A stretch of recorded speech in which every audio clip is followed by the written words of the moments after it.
আজকে আমাদের মাঝে আছে এক বিউটিফুল সুন্দরী আপু, শুনবো তার জীবনের গল্পগুলো। তো চলুন কথা না বাড়ি আগে তার সাথে আমরা পরিচিত হই না। আপু আসসালামু আলাইকুম, কেমন আছেন আপনি? মাশাআল্লাহ ভালো আছেন। আপুর নাম কি? আচ্ছা, তো দর্শক শুনতে থাকুন আজকে বৃষ্টির জীবনের গল্পগুলো। বৃষ্টির সাথে আপনারা সরাসরি যোগাযোগ করতে পারবেন। ফুল ভিডিওটি দেখলে মোবাইল নাম্বার পেয়ে যাবেন, সরাসরি যোগাযোগ করতে পারবেন বৃষ্টির সাথে। বৃষ্টি খাওয়া দাওয়া করছেন সকালে? আচ্ছা, খাওয়া দাওয়া হয়ে গেছে, ভালোই। তো ফ্যামিলিতে কে কে আছে বৃষ্টি?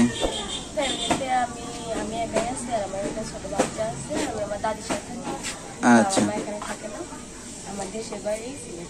আচ্ছা, সিলেটের মেয়ে।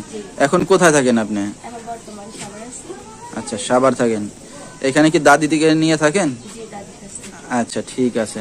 তো দর্শক শুনতে থাকুন আজকে সুন্দরী বৃষ্টির জীবনের গল্পগুলো। যেহেতু বাবা মা থাকে না, বাবা মা থাকে দেশে, এখানে দাদিকে নিয়ে, এবং তার একটি সন্তান আছে। তো বৃষ্টি কি করতেছেন বর্তমানে?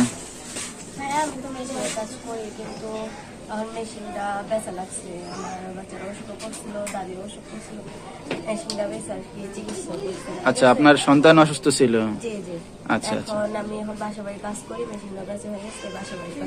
বাসা বাড়িতে কাজ বাজ করে চলতেছেন। দাদি কোনো কাজ বাজ করে? অসুস্থ, ঠিক আছে।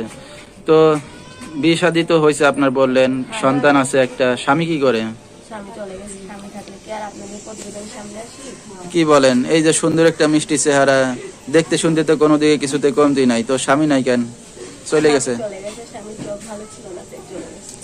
তো এই যে আপনাকে এত সুন্দর দেখতে শুনতে, তারপরও স্বামীর চোখ কি আরেক দিক যাইতো?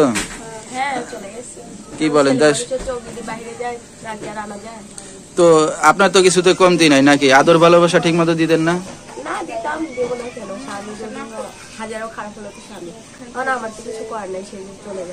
আচ্ছা, কতদিন ছিলেন তার সংসারে?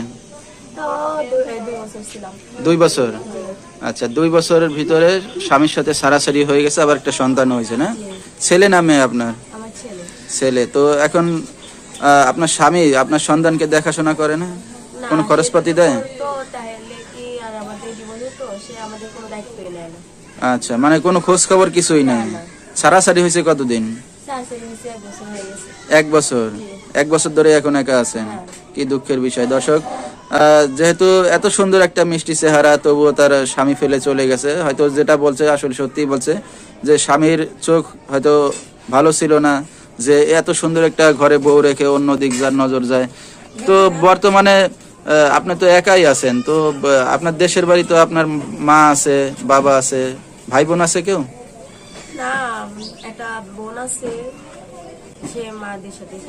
মাদের সাথে থাকে। তো আপনার বাবা মা বিয়ে শাদীটা আপনাকে কে দিছিল?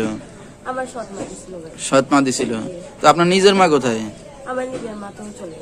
চলে গেছে। বাবার সাথে ঝগড়াঝাটি করে, খোঁজ খবর নাই কোনো, এই কারণে মানে মানে বাবা মার সাথে থাকেন না? আচ্ছা, ঠিক। এই কারণে সৎমার কাছে থাকেন না? নিজের বাবা মা হইলে একসাথেই থাকতেন। স্বামী চলে গেছে, তাতে কি হয়েছে? বাবা মার বাড়িতে এসে উঠতে পারতেন। ঠিক আছে। তো বর্তমানে যে আপনার ভবিষ্যতে কি চিন্তা ভাবনা আছে? স্বামী তো নাই পাশে। এখন ভবিষ্যতে চিন্তা একটা ভালো ছেলে পাইলে তার কাছে বিয়ে শাদী বলবো, সে যদি ভালো ভালো একটা মানুষ হয়, আমার পাশে দাঁড়াবে, আমার বাচ্চারা নিজের বাবার মতো দেখতে পাবে, এরকম একটা মানুষ। আচ্ছা, তো এখন চাচ্ছেন যে সন্তান সহজে দায়িত্ব নেবে, তাকে বিয়ে শাদী করতে যাচ্ছেন? কারণ সন্তানটা তো আপনার ছোট এখনো, বাচ্চাটা তো ছোট এখনো, 1 বছরের বাচ্চা। তো এই বাচ্চাকে নিয়ে এখন কাজ বাজ করে তো খেতে কষ্ট হচ্ছে নাকি? যার কারণে এখন আবার বিয়ে শাদী করতে যাচ্ছেন। কারণ দেখতে শুনতে অনেক সুন্দর, কিছুতেই কিছু কমতি নাই। তো সন্তান সহ কাজ বাজ করতে তো কষ্ট হবেই। তো এখন যদি কেউ দায়িত্ব নিয়ে পাশে এসে দ্বারা বিয়ে শাদী করবেন আর কি। তো কোনো দর্শক বা যদি এখন আপনার সাথে যোগাযোগ করতে চায়, কিভাবে করবে? আচ্ছা, তো দর্শক নাম্বারটা বলেছি, এই নাম্বারে যোগাযোগ করলে সুন্দরী বৃষ্টিকে পেয়ে যাবেন। 01772020941। তো আমি নাম্বারটা আবারও বলেছি, 01772020941। এই নাম্বারটাই হলো সুন্দরী বৃষ্টি। তো বৃষ্টি রাত বেরাতে অনেক দর্শক আপনাকে ফোন দিবে, কোনো সমস্যা হবে? আচ্ছা, ভালো উদ্দেশ্যে ফোন দিলে সবসময় কথা বলতে পারবেন। ঠিক আছে। কারণ আপনাকে দেখার মতো কেউ নাই, বাবা মা নাই, স্বামী নাই পাশে, যে চাইবে যখন চাইবে তখনই ফোন দিয়ে পাবে। ঠিক আছে, তো দর্শক আমরা শুনতেছিলাম সুন্দরী বৃষ্টির জীবনের গল্পগুলা। ধৈর্য সহকারে আপনারা ফুল ভিডিওটি দেখার জন্য অসংখ্য ধন্যবাদ আপনাদের সবাইকে। আজকের মতো এখানেই শেষ করছি। সবাই ভালো থাকবেন, সুস্থ থাকবেন। আসসালামু আলাইকুম।